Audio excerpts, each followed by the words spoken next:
Hola, ¿qué tal? Muy buenas noches. Yo soy Kimberly Armengol. Gracias por acompañarnos. Ya se lo habíamos adelantado.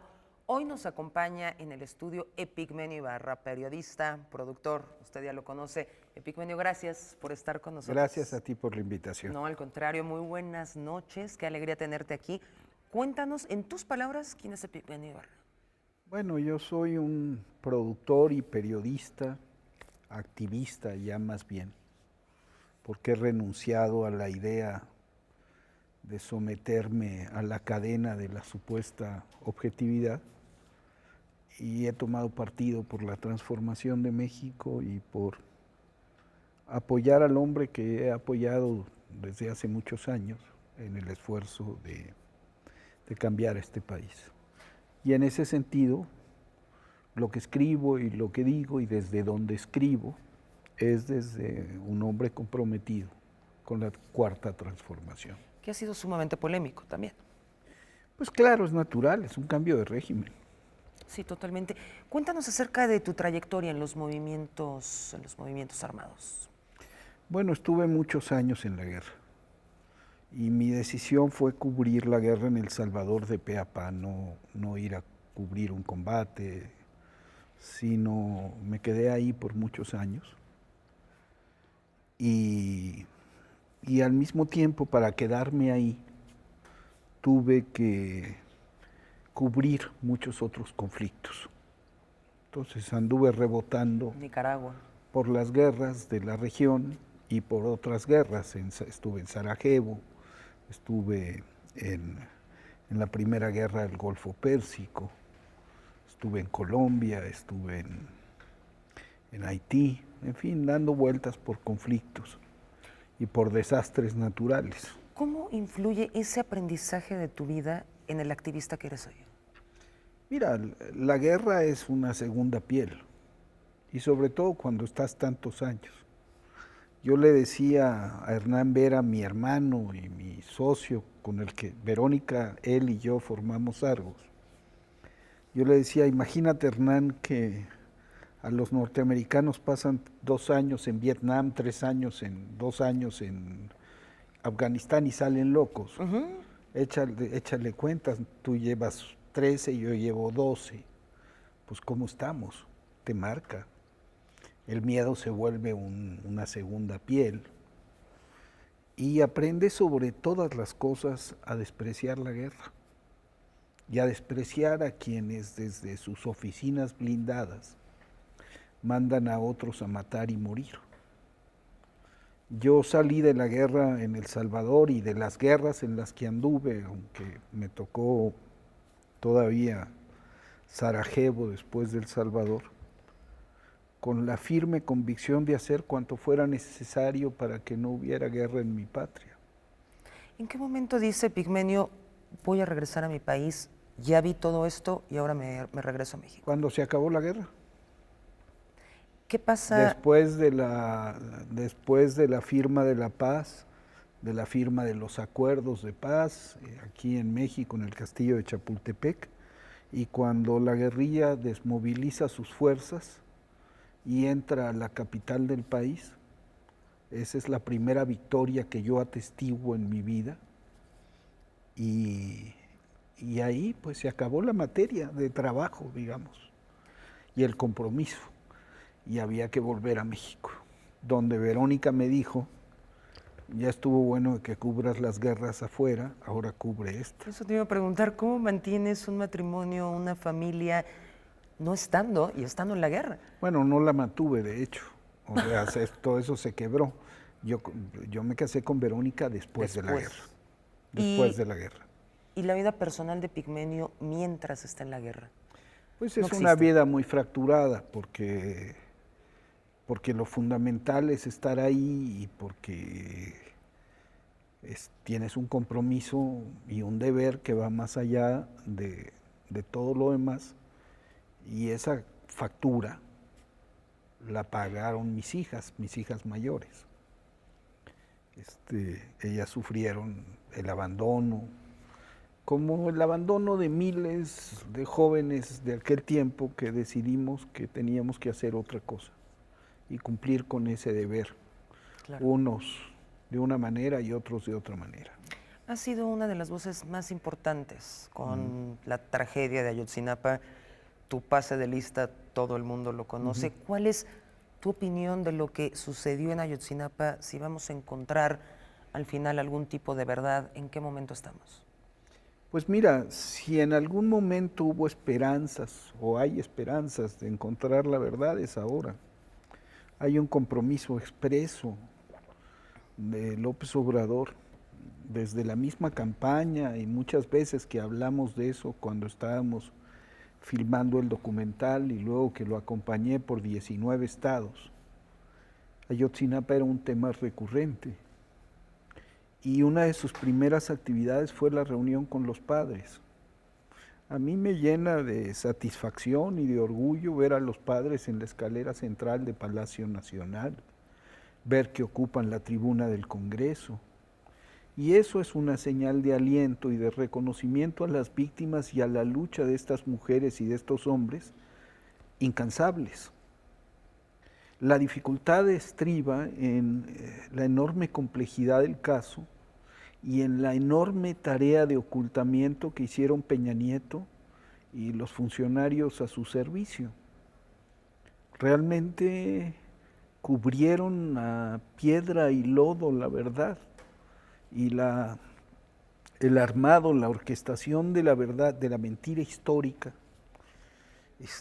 hizo que se perdieran pistas esenciales, con este añadido paradójico de que se obtiene una sentencia de un juez de Tamaulipas que dice que ordena reponer la investigación y como efecto secundario pierde peso toda la evidencia contra una importante parte de los indiciados en el caso y van saliendo libres por una cosa jurídica. Sí.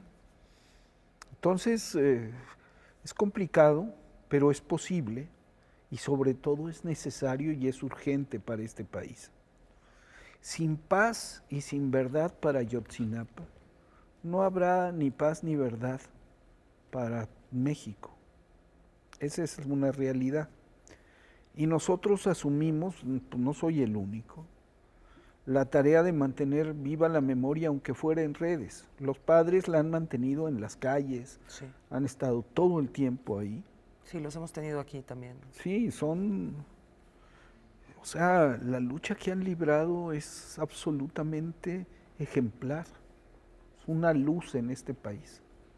Entonces, yo creo que ahora hay esperanzas, que va a ser compleja la tarea, pero ya se reintegraron expertos internacionales, se está reabriendo la investigación. Alejandro Encinas es un hombre comprometido con las víctimas, Olga Sánchez Cordero, la secretaria de Gobernación también, y el presidente también. Entonces, ¿qué falta?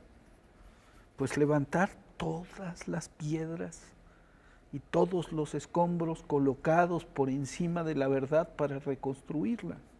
Esa es una tarea que puede tomar años.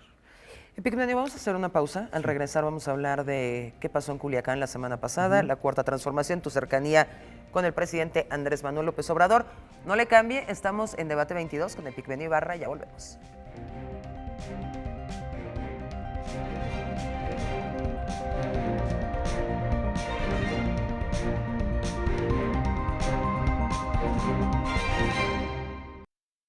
Estamos de vuelta en Debate 22, nos acompaña Epigmenio Ibarra. Muchas gracias por estar con nosotros. ¿Qué pasó la semana pasada en Culiacán y la actuación del presidente? Liberan al hijo del Chapo Guzmán, las redes enloquecieron. ¿Cuál es tu opinión al respecto? Quisiera nada más hacerte una aclaración. Yo soy cercano al presidente en ideas, soy cercano en ideales, soy cercano en concepciones, pero ni lo veo ni tengo un trato con él. Tuve la fortuna de acompañarlo muchos años con la Cámara, a veces me logro colar a cubrir un evento, pero no porque hay esta especie de que yo tengo que ver con la comunicación gubernamental. Sí, este mito, ¿no? Ese es un mito. No tengo ni contacto con él, él tiene cosas muy importantes que hacer como para que yo lo esté importunando. ¿Qué pasó en Culiacán? Desde mi punto de vista, además de que puede haber un error operativo y de que hay que investigar quién ordenó la operación, qué gente supo de la operación, si esto tenía una doble intención y se organizó justo el día en que el presidente estaba anunciando la obra de infraestructura más importante del sexenio, y había una doble intención de golpear, como de hecho sucedió. Más allá de todo eso, lo que creo que sucedió en Culiacán es la puesta en práctica en un momento crítico de lo que el presidente ha estado diciendo: aquí ya no hay guerra. Y lo que vimos fue un Estado y un gobierno que optaron por la preservación de la vida humana, por sobre todas las cosas. Ayer o hoy lo dijo en la mañanera: por encima de las leyes está la vida. Cuando se le hablaba si él era responsable o no de liberar a un delincuente. La operación estuvo mal concebida, pero lo fundamental era detener la masacre. Hay una exageración cuando se dice que los narcos se tomaron Culiacán, que ocuparon la ciudad. Ocupar una ciudad es una cosa muy seria. Fue una operación propagandística, de desplazamientos rápidos de un pequeño grupo, y desde mi punto de vista las Fuerzas Armadas tuvieron la enorme valentía de no presentar combate. Porque si presentan combate, el poder de fuego de las Fuerzas Armadas, combinado con el poder de fuego limitado, pero escandaloso, vimos ahí unas ametralladoras calibre 50, hubiera causado muchísimas víctimas inocentes. ¿Por qué? Porque se iba a repetir el esquema de los últimos 12 años, de una población civil atrapada entre dos fuegos. Eso es lo que se evitó. Y sí, se perdió la cabeza de un narco. ¿Qué más da? ¿Cuántos fueron capturados sin que esto disminuyera sustantivamente el poder, la capacidad operativa del narco? Ya caerá ese, ya caerán otros. Pero lo esencial es que se demostró en los hechos, sobre todo en la reacción del presidente, más que en la acción que detonó todo esto, se demostró que la premisa presidencial de no hacer la guerra, de apostar por la vida, es una realidad. Porque estaba todo el pretexto puesto para reclamar esa captura, consumarla a cualquier costo. Eso hubieran hecho Calderón o Peña, nada más que no gobierna ninguno de los dos. Justamente hablando de Calderón, Peña, Fox, tú nunca has dejado de decir lo que piensas. Dame un adjetivo para cada uno de ellos. El primero que te venga. Fox es un payaso, Calderón es un megalómano y Peña es un ser banal. Entendido banal en los mismos términos de Hannah Arendt, de la banalidad del mal. Es un hombre que hizo su trabajo, que era facilitar el saqueo, ocupar un puesto presidencial, con esa banalidad. Calderón es un poco más siniestro, porque es el hombre que se robó la presidencia y el hombre que nos impuso una guerra. Y nos impuso una guerra además por órdenes de Washington. Y Fox, además de payaso, es un traidor, porque el tipo traicionó a los 17 millones de votos que recibió en una de las primeras elecciones democráticas, libres y auténticas de la historia. Prometió sacar al PRI de los pinos y les entregó el país. Se habla mucho de los enemigos de la Cuarta Transformación, los enemigos de Andrés Manuel López Obrador, los conservadores. ¿Quiénes son en específico este grupo de enemigos que está enfrentando la Cuarta Transformación? Estos tres son parte de ese grupo mayor. El presidente siempre habla de los conservadores y los liberales, y es que eso vale porque hay quien quiere conservar las cosas como son, que no quieren que este país se transforme. No querían olvidar el legado de la de la colonia, querían que México siguiera instalado en la colonia. No querían romper el vínculo con la iglesia, querían conservar el vínculo con la iglesia, querían conservar el vínculo con los terratenientes y hoy quieren conservar el saqueo y los privilegios y las prebendas de las que gozaron durante muchos años. ¿Quiénes son?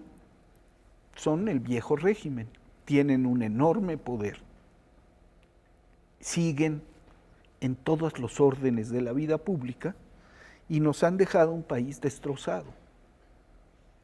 Y tienen conexiones con el narco, presencia en la prensa, poder económico y están infiltrados en casi todas las estructuras de poder del país. Entonces es un adversario, el presidente les dice adversarios. Yo digo que ellos a él le dicen el enemigo. Y por la virulencia de su lenguaje y la incitación a las acciones que hacen, se puede saber muy bien que ellos no pueden con la democracia, que no toleran que Andrés Manuel López Obrador haya ganado la presidencia y se la pasan inventando sofismas para decir es que no votó ni la mitad de la población, es que esos 30 millones de votos que fueron aplastantes, los ignoran. Y el periodo constitucional no están dispuestos a respetarlo. Culiacán es un ejemplo. Con Culiacán empezó lo que ellos creen su ofensiva mayor, porque sienten que este es su momento. Para aquellos detractores que dicen, por ejemplo, semáforo delictivo lo sacó, que este podría ser el año más violento de la historia. Todos los cambios de régimen traen añadido un incremento sustancial de la violencia. Es natural. Todos los mecanismos de control, todas las complicidades se fracturan. Hay un cambio radical de estrategia. Hay un cambio, se apuesta por la solución estructural de la violencia que toma tiempo. Entonces, se desmandan las cosas antes de comenzar a encauzarse. Epigmenio Ibarra ve noticias nacionales. ¿Cuáles son los medios que dices, me gusta leer esto? Yo leo prensa escrita, pero Twitter se me ha vuelto una herramienta porque por ahí pescas todos los artículos que quieres. Pero no veo noticias en televisión, yo no veo hace... Nunca. Hace Radio. Muchos años. Desde que decían que que la telenovela era el noticiero y nuestras telenovelas eran los noticieros. Okay. Desde entonces dejé de ver noticias. Prensa escrita sí, radio. Prensa escrita, radio y Twitter. Y Twitter. Vamos a hacer otra pausa, vamos a regresar y vamos a hablar de Twitter, pero también vamos a hablar acerca de las producciones de Epigmenio Ibarra que han marcado un antes y un después en la televisión. Volvemos.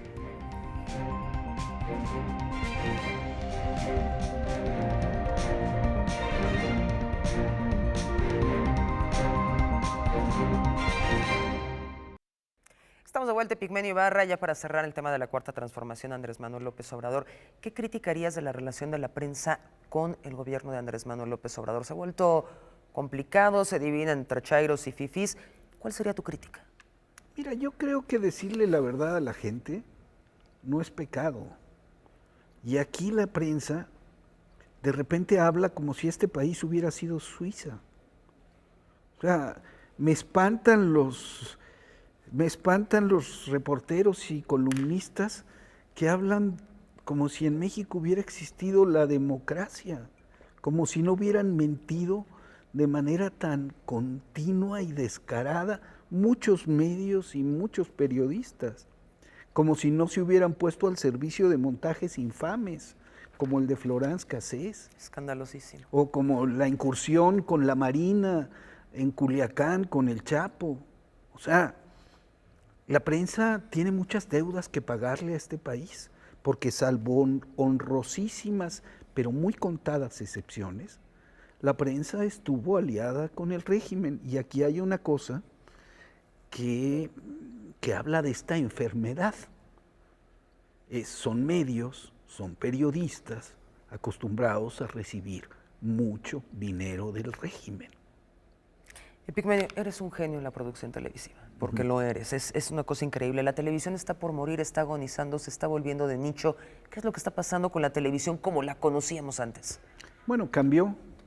En México, además, la muerte de la televisión tiene que ver con su vinculación con el régimen.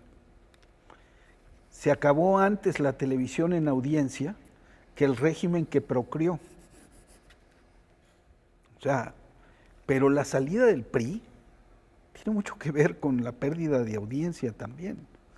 La televisión se vinculó tan perniciosamente al régimen que cargó con el descrédito del régimen. Y cambiaron los hábitos de la audiencia y aparecieron las plataformas y se acabaron las citas. Pero una televisión que hizo la educación sentimental mexicana, del mexicano con los cánones de Mariala del Barrio, o una televisión que impulsó el romance y la historia de amor de Peña Nieto como centro político del mundo, pues no tenía muchas posibilidades de salir adelante. Ahora está haciendo esfuerzos por sobrevivir con el problema gravísimo que tiene, que es genético. Las razones de su fracaso están en su ADN. Las narcoseries, Epigmenio, mucho se ha hablado al respecto de eso, que cómo hacemos narcoseries en un país que se están muriendo. ¿Cuál es tu opinión? Yo creo que uno no puede poner categorías morales a la narración cinematográfica, a la narración al cine, a la televisión. Y que uno tiene la obligación de hablar de todo. La primera narcoserie, si les queremos llamar de alguna manera, fue Nada Personal. Hablamos del narco. Y cambió la televisión, Nada Personal. Y teníamos que hablar del narco porque teníamos que hablar del narco y la vinculación con el Estado. Pon tú que mañana decidimos que hay que hacer contenido aspiracional y bueno, y borramos El Padrino, porque habla de gángsters. Claro. Hay una cosa que se llama la función social de la tragedia. Tú ves Edipo, vas a una función de Edipo y no corres a acostarte con tu madre. Y tampoco ves Lady Macbeth y matas a tu marido. Claro que no. O Hamlet y matas a Polonio. No. Por supuesto que no. Al contrario, sublimas esos deseos. Se produce el fenómeno de la catarsis. Entonces esa vinculación entre narcoseries, que a mí me choca el término, series que hablen de la realidad o presenten la violencia, con la violencia que vivimos en el país, no es inmediata ni nítida del todo. Porque si no, los Estados Unidos estarían llenos de Vitos Corleones o de cara cortadas. Claro. Y sí los hay, pero porque los hay es que hay esas películas, no al revés. Por supuesto. ¿Cuál sería tu protagonista ideal? ¿Alguno con el que no hayas trabajado hasta el momento? Que digas, yo quiero que este hombre y esta mujer protagonice una de mis series. Híjole, es muy difícil, porque además nosotros somos un equipo cada vez más complejo, con muchas responsabilidades, y entonces hay cada vez que oír más opiniones. La plataforma o el canal, los directores, Verónica, por supuesto, que maneja toda la parte de Argos Contenido Original. Entonces mi opinión es una de tantas y hay que tener cuidado al emitirla. Hay muchas actrices y actores que para nosotros sería un sueño trabajar con ellos. Otros con los que trabajamos hace muchos años y que sería un honor volver a trabajar. ¿Alguna de las producciones que digas, esta no la volvería a hacer? Hay muchas. Es que la vida de un productor, y sobre todo con 30 años de trabajo como Argos, está más marcada por los fracasos que por los éxitos. Bueno. O sea, uno aprende más de los fracasos que de los éxitos. Y siempre dices, este error no lo vuelvo a cometer, solo para cometerlo a la vuelta de la esquina. Pero así es la televisión. ¿Harías una serie de AMLO? No. Fue un orgullo y un privilegio hacer esto hoy con Verónica. Esa oportunidad que tuvimos de hacer ese documental y de acercarnos a hacer eso fue extraordinario. Sí, cuando puedo y como puedo trato de cubrir los grandes eventos de la Cuarta Transformación y del movimiento social en México. Y todavía, a duras penas, pero todavía, me echo la cámara al hombro y estoy en las manifestaciones. Esa es la imagen que tenemos de ti. Es que yo espero morirme con la cámara en las manos. ¿Y quién diría, no? Un superproductor internacional con la cámara. No soy un superproductor, soy un productor. Soy una gente afortunada que ha logrado integrar un equipo extraordinario y que ha tenido mucha suerte, sobre todo que ha tenido el respaldo de mucha gente. La gente nos ha favorecido muchos años, nos sigue y hay cosas que le llegan y entonces eso nos ha permitido sobrevivir. Claro. Casi nos tenemos que ir, se nos acaba el tiempo tremendamente. Si fueras consejero de Andrés Manuel López Obrador, ¿qué le dirías? ¿Cuál es el mayor acierto hasta este momento de la Cuarta Transformación y cuál es el reto más grande que tienen que atender inmediatamente? El hecho de que se expone diariamente al escrutinio público y que habla con la verdad y que reconoce las cosas como son. ¿Hace cuánto que no oíamos un presidente que dice, yo avalé la decisión? Yo fui. Entonces, yo le diría que siguiera como lo está haciendo. El reto más grande para el país en los próximos 5 años. El reto más grande para el país en los próximos 5 años es que la derecha no se nos monte encima y trate de revertir el proceso democrático. Que entiendan que el país tiene derecho, que los 30 millones que votamos tenemos derecho a un gobierno democrático, legítimo, y que se sumen a la tarea de reconstruir a México. También ellos han perdido todo. Que entiendan que es de adversarios y no de enemigos la tarea. Epigmenio Ibarra, muchísimas gracias. Espero que puedas venir con nosotros otro día con más tiempo para muchísimos temas de qué hablar en este país. Gracias por estar con nosotros. Gracias a ti, al contrario. Gracias por habernos acompañado. Esto fue Debate 22 con Epigmenio Ibarra. Lo espero el próximo miércoles en punto de las 9 de la noche.